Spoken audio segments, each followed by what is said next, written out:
السلام علیکم میرے پیارے پیارے ریڈرز، آج ہم پڑھنے لگے ہیں بحر عشق ناول کی قسط نمبر 31۔ گل رانا ابھی تک اس کی موجودگی سے بے خبر تھی۔ وہ بالات سے کہہ رہی تھی، میں تمہیں یہاں سے لے جاؤں گی، تم فکر نہ کرو۔ لیکن اگلے ہی لمحے ایک بھاری قدموں کی آواز ان کے قریب آ کر رکی۔ ساشا کا رنگ زرد پڑ گیا۔ یا اللہ! اس کے ہونٹوں سے بے اختیار نکلا۔ گل رانا نے چونک کر مڑ کر دیکھا اور اگلے ہی لمحے اس کا دل جیسے رک گیا۔ بارش میں بھیگتا ہوا سکندر خان چند قدم کے فاصلے پر کھڑا تھا۔ اس کی آنکھیں خطرناک حد تک سرخ تھیں اور اس کے ہاتھ میں پستول تھی۔ چند لمحوں کے لیے وقت جیسے رک گیا۔ سکندر کی نظریں صرف بالاج پر جمی ہوئی تھیں، جس کا گاڑی کی جلتی لائٹس کی مدھم روشنی میں صرف نیم رخ واضح تھا۔ اس کی رگیں تن چکی تھیں۔ وہ آہستہ آہستہ ان کی طرف بڑھنے لگا۔ ہر قدم کے ساتھ مٹی اس کے جوتوں کے نیچے دب رہی تھی۔ تو یہ ہے وہی شخص۔ اس کے ہونٹوں سے ایک زہریلی آواز نکلی۔ گل رانا کا دل زور سے دھڑکا۔ سردار سنیں! لیکن اس کی بات مکمل ہونے سے پہلے ہی سکندر نے سیٹھی بالاج کی طرف تان دی۔ بالاج چونک کر فوراً گل رانا کے سامنے آ گیا۔ ساشا کے منہ سے بے اختیار چیخ نکل گئی، لیکن اس کی چیخ پوری بھی نہ ہو پائی تھی کہ اچانک پیچھے سے ایک مضبوط ہاتھ اس کے منہ پر آ کر جم گیا۔ ساشا کا جسم جیسے سن ہو گیا۔ اس نے خوف سے وہ ظاہر خان تھا۔ بارش اس کے چہرے پر گر رہی تھی، مگر اس کی آنکھوں میں ایسا خون اترا ہوا تھا کہ ساشا کی زبان وہیں گنگ ہو گئی۔ اس کی گرفت آہنی تھی۔ اس نے ساشا کے منہ پر ہاتھ رکھے اسے اپنی طرف کھینچا۔ ساشا نے ہلکی سی مزاحمت کی، مگر اس کی آنکھوں میں ایسا خوف بیٹھ گیا تھا کہ وہ کچھ کہنے کی ہمت نہ کر سکی۔ ساحر اس کے کان کے قریب جھکا اور دھیمی مگر خطرناک آواز میں بولا، آواز نکالی تو اچھا نہیں ہوگا ساشا۔ اگلے ہی لمحے وہ اسے تقریباً گھسیٹتا ہوا اندھیرے کی طرف لے گیا۔ ادھر سکندر خان کی ساری توجہ اس منظر پر تھی جو اس کے سامنے تھا۔ جیسے ہی اس نے پستول بالاج کی طرف تانی، گل رانا خود نکل کر اس کے سامنے آ کھڑی ہوئی۔ وہ بالاج کے آگے ڈھال بن گئی تھی۔ یہ منظر دیکھتے ہی سکندر کے اندر جیسے کوئی آتش فشاں پھٹ پڑا۔ وہ تلخی سے ہنس پڑا۔ واہ! کیا بات ہے! کیا عشق ہے تم دونوں کا! اس کی آواز میں زہر گھلا ہوا تھا۔ وہ آہستہ آہستہ ان کی طرف بڑھنے لگا، ایک دوسرے کے لیے جان دینے کو تیار۔ اس کی آنکھوں میں پاگل پن سا اتر آیا تھا۔ بیوی میری اور مرنے مارنے کو یہ کھڑا ہے! وہ دانت پیستے ہوئے بولا۔ بتاؤ گل رانا، یہ تمہارا کیا لگتا ہے؟ عاشق یا اس سے بھی کچھ زیادہ؟ وہ دھاڑا۔ گل رانا کی آنکھوں میں خوف اور بے بسی دونوں تھے۔ نہیں سردار، آپ غلط سمجھ رہے ہیں یہ۔ لیکن وہ اس کی بات سنے بغیر اچانک طیش میں آگے بڑھا اور بغیر ایک لمحہ ضائع کیے کا دستہ زور سے بالاج کے سر پر دے مارا۔ بالاج کے منہ سے دبتی ہوئی کراہ نکلی اور وہ لڑکھڑا کر زمین پر گر پڑا۔ بالاج! گل رانا کی چیخ رات کے اندھیرے میں گونج گئی۔ وہ فوراً اس کی طرف جھکی اور اسے اپنی گود میں لے لیا۔ بالاج! آنکھیں کھولو خدا کے لیے! اس کی آواز ٹوٹ رہی تھی۔ آنسو اس کے چہرے پر بارش کے قطروں کے ساتھ مل رہے تھے۔ یہ منظر دیکھ سکندر کے دل میں حسد اور بھی بڑھ گیا۔ اس کی آنکھوں میں جیسے آگ بھڑک اٹھی۔ وہ جھپٹ کر آگے بڑھا اور گل رانا کو بازو سے پکڑ کر زبردستی کھڑا کر دیا۔ چھوڑو اسے! اس کی گرفت اتنی سخت تھی کہ گل رانا درد سے تڑپ گئی۔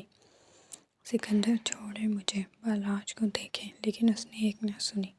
وہ تقریباً اسے گھسیٹتا ہوا گاڑی کی طرف لے جانے لگا۔ گل رانا مسلسل جھٹپٹا رہی تھی۔ بالاج! بالاج! اس کے لبوں سے بار بار یہی نام نکل رہا تھا اور یہی نام سکندر کے اندر جلتی آگ کو اور بھڑکا رہا تھا۔ اچانک وہ رک گیا۔ اس نے غصے سے گل رانا کو اپنی طرف کھینچا اور اگلے ہی لمحے اس کے لبوں پر اپنے لب جما دیے۔ یہ بوسہ نرم نہیں تھا، یہ ایک طوفان تھا، شدید، بے قابو اور تکلیف دہ۔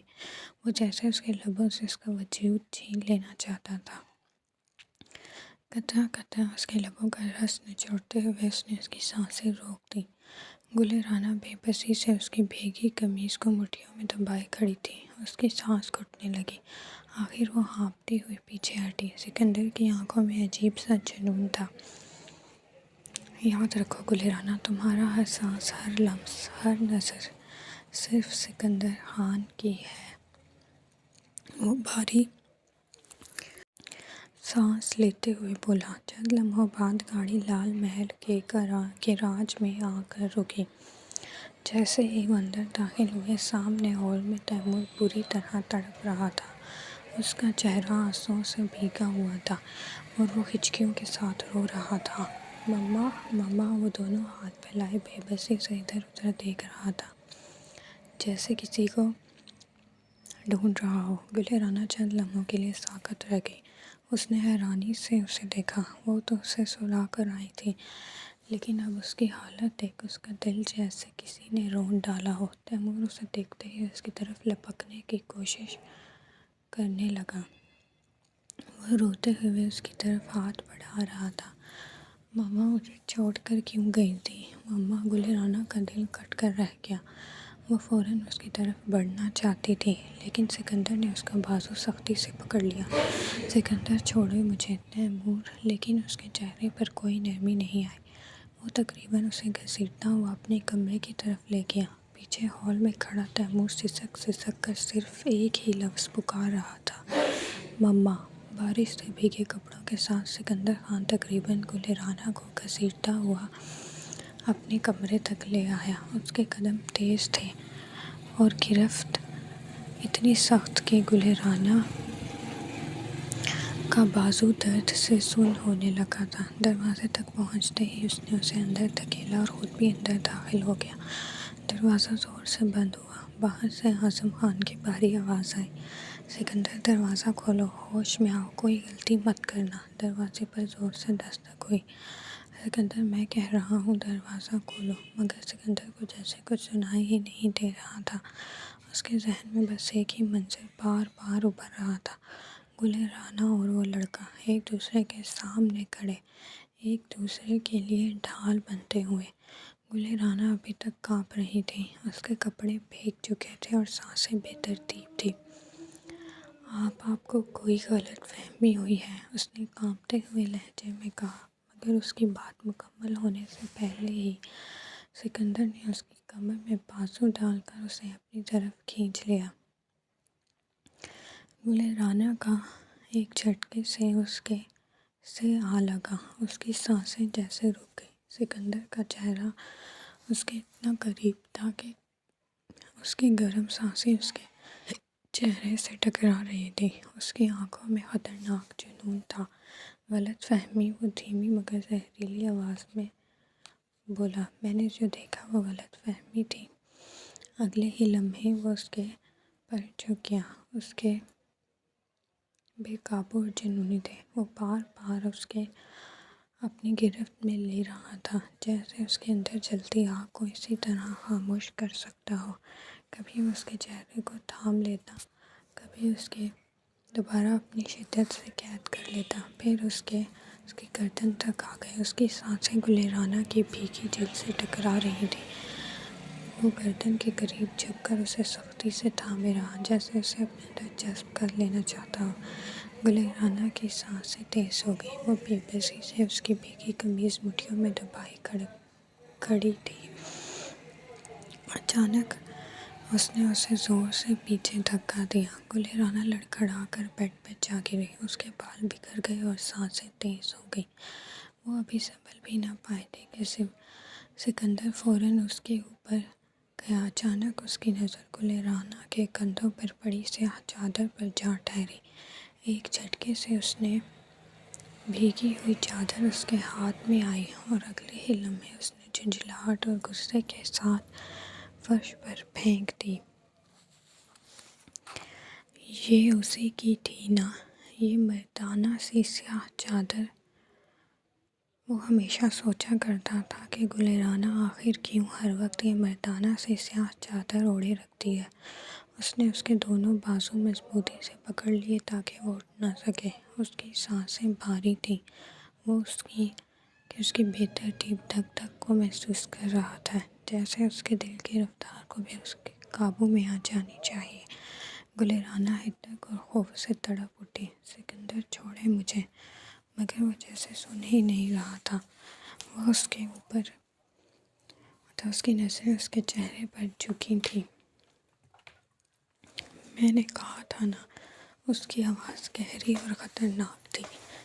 میرے علاوہ کسی کو سوچنا بھی مت۔ وہ اس کے اور قریب جھکا۔ تو پھر کیوں؟ اس کے جبڑے سخت ہو گئے۔ اسی کے لیے گھر سے بھاگی تھی تم؟ رات کے اندھیرے میں اسے ملنے گئی تھی۔ گلرانہ کی سانسیں ٹوٹنے لگی۔ اس نے اس کی تھوڑی انگلیوں سے اوپر اٹھائی۔ یہ محل، یہ نام، یہ عزت، سب کچھ دیا ہے میں نے تمہیں، اور تم رات کے اندھیرے میں کسی اور کے ساتھ کھڑی تھی، اس کے لیے ڈھال بن رہی تھی، اس کے لیے جان دینے کو تیار تھی۔ وہ تلخی سے ہنسا۔ کیا عاشقی ہے! واقعی کمال کی وفاداری ہے تم دونوں میں۔ گلرانہ کی آنکھوں سے آنسو بہنے لگے۔ بس ایسی وفاداری میرے حصے میں نہ آ سکی۔ بالاج میرا بھائی ہے۔ وہ اپنی بچی تمام طاقت جمع کیے پورا زور لگا کر چیخی۔ کمرے میں اچانک گہرا سناٹا چھا گیا۔ سکندر جیسے وہیں ساکت ہو گیا۔ بلیک ولا کے کمرے میں مدھم روشنی پھیلی ہوئی تھی۔ جیا خاموشی سے بیڈ کے کنارے بیٹھی تھی۔ اس کے ہاتھ اس کی گود میں جڑے ہوئے تھے اور نظریں فرش پر جمی تھیں۔ واش روم کے اندر سے پانی کے گرنے کی مسلسل آواز آ رہی تھی، جہاں منان شاور لے رہا تھا۔ وہ آواز سن کر جیا کا دل عجیب سی گھبراہٹ سے بھر گیا۔ اسی لمحے اس کے ذہن میں وہ لمحہ دوبارہ زندہ ہو گیا جب سب کچھ بدل گیا تھا۔ کلب کے اس پرائیویٹ روم میں فضا تناؤ سے بھری ہوئی تھی۔ دروازے کے باہر سکندر مسلسل زور زور سے دروازہ پیٹ رہا تھا۔ جیا نے ایک لمحہ دروازے کی طرف دیکھا جہاں اس کا بھائی مسلسل آواز دے رہا تھا، پھر دوبارہ منان کی طرف مڑی۔ میں سکندر بھائی سے نہیں ملوں گی۔ یہ سن کر منان چند لمحے کے لیے واقعی خاموش ہو گیا۔ جیا کی آواز اب بھی ہلکی کانپ رہی تھی، مگر اس نے بات جاری رکھی۔ آپ نے سب کے سامنے مجھے اپنی بیوی کہا تھا۔ منان کی نظریں فوراً اس کے چہرے پر جم گئی۔ تو پھر میں آپ کی بیوی بن کر رہوں گی۔ دروازے پہ ایک اور زوردار ضرب پڑی۔ جیا! سکندر کی آواز اب غصے سے گونج رہی تھی۔ جیا نے آنکھیں بند کر کے ہمت جمع کی۔ آپ مجھے اپنے ولا میں رکھیں گے، اپنے ساتھ، اپنے کمرے میں؟ یہ سن کر منان کی سانس ایسے ایک لمحے کو رک گئی۔ جیا نے آہستہ سے آخری بات کہی، اور بدلے میں اپنے بھائی سے نہیں ملوں گی۔ یاد اچانک ٹوٹ گئی۔ بلیک ولا کے کمرے میں بیٹھی جیا نے گہری سانس لی۔ اسی لمحے واش روم کے اندر پانی بند ہونے کی آواز آئی۔ جیا کا دل بے اختیار تیزی سے دھڑکنے لگا۔ منان باہر آیا۔ وہ صرف سیاہ ٹراؤزر میں ملبوس تھا۔ اس کے بھیگے ہوئے بالوں سے پانی کے چند قطرے اب بھی گردن کے قریب پھسل رہے تھے۔ جیا اسے دیکھتے ہی فوراً نروس سی ہو کر کھڑی ہو گئی۔ اس نے اپنا دوپٹہ پہلے ہی اتار کر بیڈ پر رکھ دیا تھا، اور اب اس کے ہاتھ بے اختیار آپس میں جڑ گئے۔ منان کو اس حالت میں دیکھتے ہی اس کے دل کی دھڑکنیں بے ترتیب ہونے لگیں۔ اس کی نظریں بے اختیار منان کے مضبوط جسم پر ٹھہر گئیں۔ چوڑے کندھے، بازو کی ابھری ہوئی نسیں اور سینے پر صاف نمایاں سکس ایبس جو مسلسل ورزش کا پتہ دے رہے تھے۔ اس کی سانسوں کے ساتھ وہ عضلات ہلکے ہلکے حرکت کر رہے تھے۔ گردن کے پاس ابھری رگیں اور سینے کی مضبوط ساخت اسے مزید روبدار بنا رہی تھی۔ جیا کی نظریں چند لمحوں کے لیے وہیں اٹک گئی۔ منان اس کی نگاہوں کی تپش صاف محسوس کر سکتا تھا۔ اس نے کچھ کہے بغیر الماری کھولی اور وہاں سے ایک بلیک ٹی شرٹ نکالی۔ ٹی شرٹ پہنتے ہوئے اس نے ایک سرسری سی نظر جیا پر ڈالی۔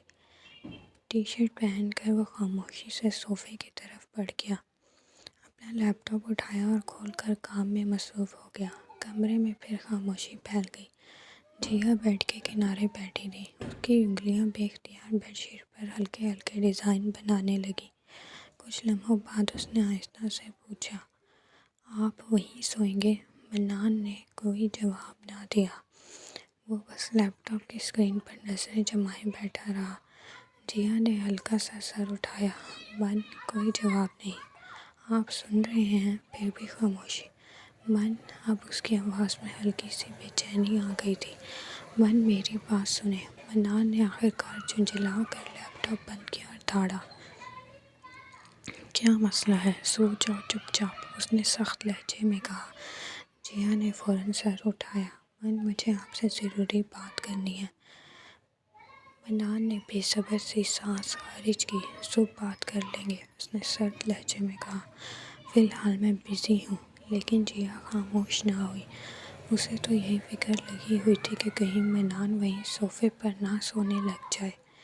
مجھے نیند نہیں آ رہی، اس کی ضد ابھی تک قائم تھی۔ وہ آہستہ آہستہ چلتی ہوئی اس کے سر پر آ کھڑی ہوئی۔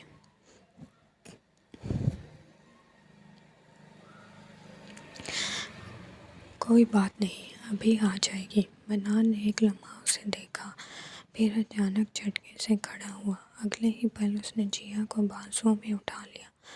وہ چونکا، اس کا وزن واقعی پھولوں سے بھی ہلکا تھا۔ وہ اسے بیڈ کے بیچوں بیچ لٹا کر خود اس پر جھک گیا۔ جیا کا چھوٹا سا وجود اس کے نیچے جیسے مکمل چھپ سا گیا۔ من، آپ کیا لیپ ٹاپ پر بھی کام کرتے ہیں؟